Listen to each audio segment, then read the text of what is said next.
আমি হাত পাতে খাবো না, আমি 2-4 কেজি কাঠ খাবো না, আমি কর্ম করি খাবো। আমি এই যে চেয়ারম্যানের ঘরে ইতিহাস আমার, চেয়ারম্যান দিল না কিছু? না ওই পর্যন্ত শেষ। তে কাক কি কও ভাই, আপনার সাথে এই মুহূর্তে যুদ্ধ করে দিয়ে আরেকবার বড় গলা করে গেলাম যে আসবো না কোনো দিন। এমন বিপদ আল্লাহ দিবে আমাকে, আমাকে যদি দেয় ফির আপনার কাছে পা ধরে হলেও আমাকে আশায় লাগবে ভাই 1 টাকা হলেও দাও, আমি বর্তমান ওষুধটা আমি নিয়ে আসি। যেটা সত্য কথা আমার, এই পরিস্থিতি আমার। তাহলে কোন মানুষটার কাছে আশা দেবো? যাকে বলি কয় এটা সম্ভব নয়, এটা অসম্ভব, অনেক কিছু দেখায়। কিন্তু আল্লাহ যে কয় যে তুমি সরকারি লোকের কাছে হাত পাতাও, তুমি আল্লাহ এটা যে সরকারি লোকের কাছ থেকে নিবার কর, আমি কোন সরকারি লোকের কাছে যাবো? আমি কি না যা ঘরে বসে চুপ করে বসে থাকি? আমি তো টেনশনের মধ্যে আমি কর্ম করে চলতেছি। কোনো মানুষ হলে ওই কর্ম করে খালে না হয়। তাহলে কাউসার চেয়ারম্যান কার্ডটাট কিছু দিল না, ওই পর্যন্ত ওই পর্যন্ত শেষ। তারপরে এইদিকে নুরজামার কাছে গেলাম, খরিদে তো ওই কথা বললো, কয় এগুলো সেলুন, যারা সামান্য সেলুনে কাজ করে এরকম ধোপা ধাপি কি যেন এগুলো বললো, 1-1.5 বছরের কথা। কর ঘরের জন্য এগুলা, এখন ব্যবসা বাণিজ্যের জন্য এগুলা কারো। আপনার মায়ের বয়স কত? আমার মায়ের বয়স হলো 55-60 হইবে মনে হয় এরকম। 60 হলে তো ভাতা হবে না। যাই হোক, সেটা না হোক, আমি ওটা বলতেছি না, আমার ওটা নেই। তাহলে উপজেলার মানে সমাজসেবাতে গেছিলেন, সেটা ওইরকম করে ওইরকম বলিয়ে করে পাঠিয়ে দিলেন। আমি সেদিন থেকে আমার নামাজ আমার উঠে গেছে, আমার সারা এলাকায় জানে আমি হুজুর। আমি মুয়াজ্জিনে আজান যদি এক মসজিদে ভরে যায়, আমার জীবন স্বপ্ন ছিল আমি বাইক কর্ম করি, আমি মুয়াজ্জিনে করে পাই। আমার স্বপ্ন, আমি শেষ পর্যন্ত আমার নামাজে উঠে গেল আমার জীবন থেকে। এমন কাপড় আমি হয়ে গেছি, আমি নিজেকেই ক্ষমা করে পাচ্ছি না, আল্লাহ আমাকে ক্ষমা করবে। তাহলে দোকানপাট, ক্যাশ ক্যাপিটাল মনে করেন এখন সব আমি একেবারে দিই আমার ঘরটা বাবা চিকিৎসা করতে করতে শেষ নাকি? আমার শুধু আমার মুখের গল্প নয় ভাই, আপনি মাইন্ডকে কল করবেন একটু, ওই সব কিছু বিস্তারিত ডাটা দিয়ে দেবে, সারা এলাকার মানুষ আমার সম্পর্কে ডাটা দিয়ে দেবে। আমি এখানে যা স্টেটমেন্ট দিলাম, এই স্টেটমেন্টটাই ওখানে আল্লাহ রহমতে দিয়ে দেবে। যদি 100টা লোক থাকে, 99টা লোকই আমার দিকে। যদি এখন কি করবে চান?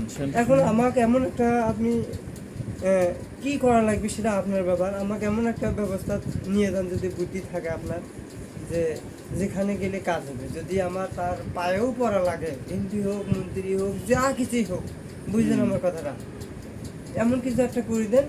আমি সেখানে যাওয়া পর্যন্ত আপনি যেভাবে আমাকে বলবেন, এক কথাতে বললাম, তার যদি পায়ে পড়ে আমার কাগজে মিনতি করে আমার এই যে 50-60 হাজার টাকার ব্যবস্থা পুঁজি করিয়ে আমার কর্ম চালানোর ব্যবস্থা করে পাই, আমি সেখানেই যাবো, যেখানেই হোক।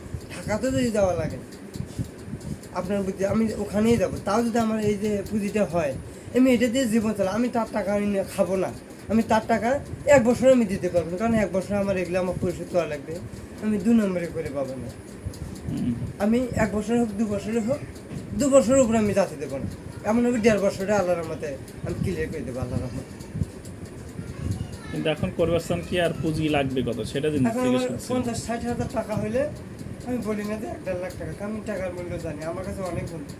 আমি 50,000-60,000 টাকা মানুষ 1 লাখ 1.5 লাখ টাকা বর্তমানে এই যে ছোটো কাজটা করে, এটা 1.5 লাখ টাকা তো দিয়ে 60,000 টাকা দিয়ে কি করবেন? আমি যদি একটা ছোটো 18-20 হাজার টাকার মধ্যে যদি একটা অটো ভ্যান কিনি, অটো, তাছাড়া তো মাল বিক্রি করতে পারবো না এখন। সাইকেল ছাড়া মাল, ওগুলো মাল বিক্রি করা সম্ভব নয়, কারণ অতগুলো তো মেকআপ দেওয়া যাবে না, পুঁজি খাটো হয় আসবে যাবে। যত সেল হবে ওই ব্যবসার অত লাভ। আর যদি 18-16-17 হাজার টাকা যাবে আমার হলো ওই জিনিসপাতিগুলো করতে। এখন ইটির চুলাগুলো যা ছিল, চুলামুলাগুলো আমি ঘর এটা ঘুটির তলে দিছি, হয়তো এটা দিছি, ওটা দিছি, এরকম চুলাটা ভাঙি শেষ করছি, কারণ এটা আমি বিক্রি করছি। বোন আমার এমন অবস্থা হয়েছিল, এই গাইবান্ধা নিয়ে গেছিলাম সদরের সামনে ওই হাসপাতালের কাছে, ওখানে নিয়ে তা 2,500 টাকা তাও শর্ট পড়ছিল। সেই টাকা 1 বছর 3 মাসের হয়ে গেল, সেই টাকা আমি লোন দিলে সেদিন দিলাম আমি, ওই বোনের চিকিৎসার টাকা, ওই কারাইমারে বিক্রি করিয়া ওই সে টাকাগুলো এই যে এনজিও থেকে। কোন এনজিও থেকে লোন তোলা আছে? আমি গাছ থেকে উঠাইলাম সেদিন 40,000 টাকা, মানুষ দিয়ে ক্লিয়ার করে দিতে। মানুষ যে মানে না ভাই, আমার দুরবস্থা হোক, কিন্তু মানুষ তো পেটের দিকে দেখে না, মানুষ উপরের দিকেই খাবে। আর কত টাকা আছে? আর এই যে আশার তুলছি, আর হলো এটা আপনি কি জানি ব্যাংকটি করে কোন জায়গা? কার্ড, ও আরেকটা বেরাকে, ব্রাক। হ্যাঁ বেরাকে হলো 30,000 টাকা, ওটা হলো মাস কি, ওটা হলো 9,000। আশাত কত তুলছে? আশা হলো 40,000 টাকা ছিল, এবার কত চলছে? এই মোটা হলো 1,20,000 টাকা। এই যে এখানে হলো 40,000 টাকা। 40, 40, 80, হ্যাঁ 80 আর হলো আর 40, 30 30 হ্যাঁ 80, ওটা হলো 50,000 টাকা আসা, 1400 টাকার মতো নেয়। 50,000 টাকা, 50 আর হলো 40। 90, এই যে সেদিন যেটা নিলাম হুম, গাকর, ওটা হুম। হলো 40, আর হলো এই যে বেরাকে নিয়েছি 30,000 টাকা। হ্যাঁ 1,20,000 টাকা। হ্যাঁ এইটা আমার হলো ইয়া। এটা কি সাপ্তাহিক কিস্তি? এটা এই যে বেরাকটা হলো মাস কিনে 3300 টাকা পড়ে, কিন্তু আমি দেখি আমার যদি কর্ম আমি বাড়তি করে পেলাম হয়, হুম, যদি সপ্তাহে যদি 4,000 টাকাও আমার কিস্তি হতো, আমার সংসার আল্লাহর মধ্যে দিব্যি চললে হয়, সংসার ঝামেলাও নাই, কিস্তি আমি কোনো কিছুই মনে করলাম না হয়।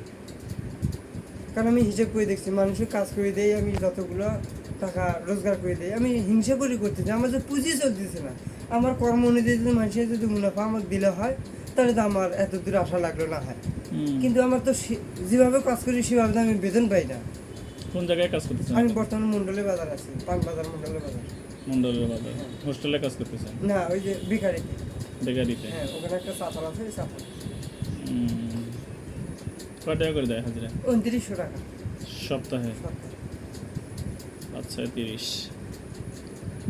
7 দিন কাজ করা লাগে না 6 দিন? 6 দিনই কাজ করা লাগে। 6 দিন 500 করে দেয়। শুক্রবারে সকালে যাওয়া লাগে।